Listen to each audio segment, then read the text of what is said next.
sparkling, golden, pure, refreshing. A beverage as old as history. The ancient Babylonians were probably the first to brew beer. The Egyptians, too, brewed a beverage from fermented barley. It was a beer reserved for the great feasts of the day. The Roman conquest of Egypt introduced the beer to the Western civilization of the day, as Caesar and his warriors drank toasts to their victories. The Anglo-Saxon monks are credited with the development of many brewing formulas. The improved brews were well established as fine beverages, high in food value, by the time the Pilgrims set out for America. Later, taverns and inns became the meeting places of men who helped make American history as they enjoyed their favorite brews. Yes, the fine beer and ale we enjoy today are beverages with a heritage which is unequaled, yet they are as modern as today. In today's brewery laboratories, knowledge passed down through the centuries is combined with modern chemistry of food to produce beverages that would have been the envy of the kings and emperors of old. From the laboratory to the tanks where the finest of American malted grains are fermented, the beer of today is brewed under spotlessly clean conditions. Modern scientific instruments control the entire brewing process. No other food products get more careful attention in manufacture than American beer and ale. In addition, the brewing of this fine beer and ale today is one of America's great industries, contributing much to our economy. Some 400 modern breweries in operation today represent an investment of more than $2 billion in buildings and equipment. To staff these breweries requires nearly 100,000 employees, earning $350 million a year. American farms supply most of the ingredients required for brewing: barley, wheat, corn, rice, hops, and soybeans, thousands of tons of it. To be more specific, every year the farmers of America sell the breweries more than 1 billion pounds of farm products worth $250 million. From these fine golden grains, the breweries produce over 1 billion gallons of immaculately pure beer and ale in barrels, cans, and bottles to suit every taste, occasion, and personal preference. Beverages high in food value and rich in tradition, ready to add to gracious living the American way. About 1/4 of the spent grain goes back to the farms as cattle feed. Because of the high concentration of protein and fat, the spent grains are of special value in increasing milk production. In addition, the excess brewer's yeast is one of the richest sources of vitamin B complex.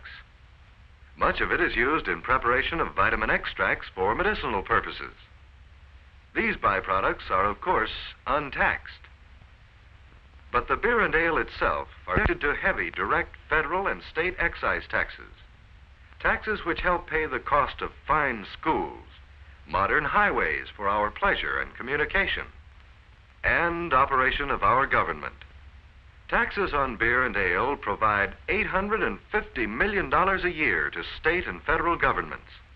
This is in addition to the property and income taxes paid by the brewers, beer distributors, retailer, and their respective employees.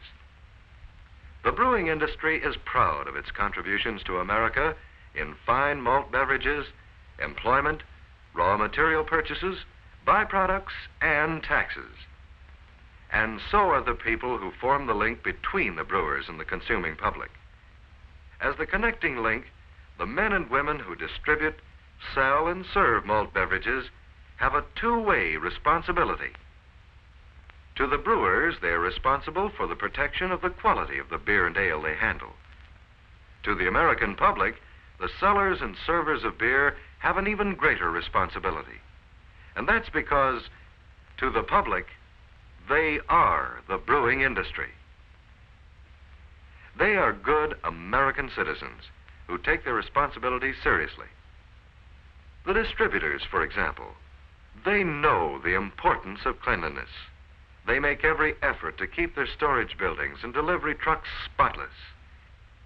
Their drivers know the importance of friendliness, courtesy, and observance of traffic regulations. Grocers and takeout store operators, too, realize the importance of cleanliness, observance of the law, and service to the public. They know, for example, that the public expects them to stock beer and ale in the various sizes of bottles and cans available, as well as in a choice of brands. And as good American citizens, they know and obey the laws and regulations pertaining to the sale of beer, as well as all other laws governing their business. But the enjoyment of beer by Americans is not limited to family and neighborhood gatherings. Inns and taverns are part of American history. Today's taverns, though much more modern, strive to live up to the reputation established by the famous places of the past. Friendliness is still the aim, whether it be a sophisticated lounge, a small place in the industrial section of town, or the average tavern in the average neighborhood. The neighborhood tavern is a friendly meeting place for the community, the average citizen's club. Its owner, he's just another good American. He knows that he and his operation reflect on the whole brewing industry. He wants to keep that reflection a good one. And that's why he practices the 5 tested principles of good tavern operation. First of all, he protects the quality of the beer and ale he sells by serving it at the right temperature, whether it be in bottles or on draft. Second, he knows that he's serving beverages which are made under immaculate conditions. He believes they should be served in clean glasses and in clean surroundings. What's more, he knows that a tavern should be a friendly place where people can relax, discuss issues of the day, and enjoy sparkling malt beverages.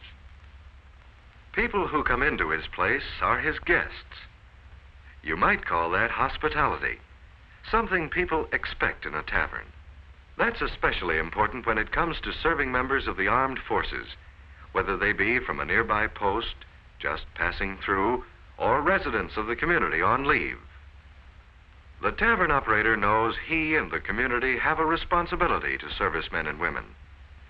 He works with armed forces officials in all matters which might involve his operation so far as servicemen and women are concerned. And that brings us to the next principle of good tavern operation: observance of the laws. A good operator knows that laws are designed to help preserve the rights of everyone. He makes every effort to observe them and cooperates fully with all law enforcement agencies. Being a good citizen is the 5th principle of good tavern operation. He knows the public expects him and other businessmen to take an active part in all worthy local activities.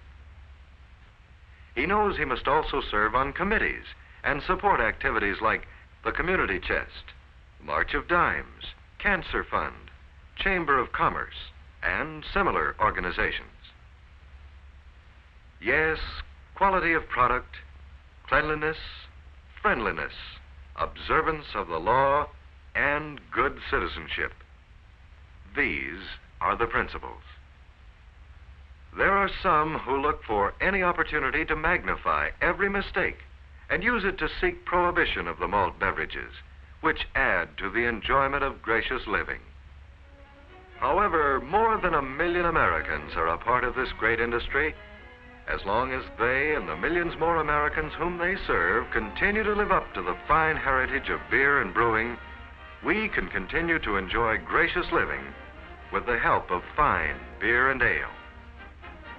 Gracious living, self-government, freedom, tied to the way of doing things that have made the American economy what it is today and have helped make America great.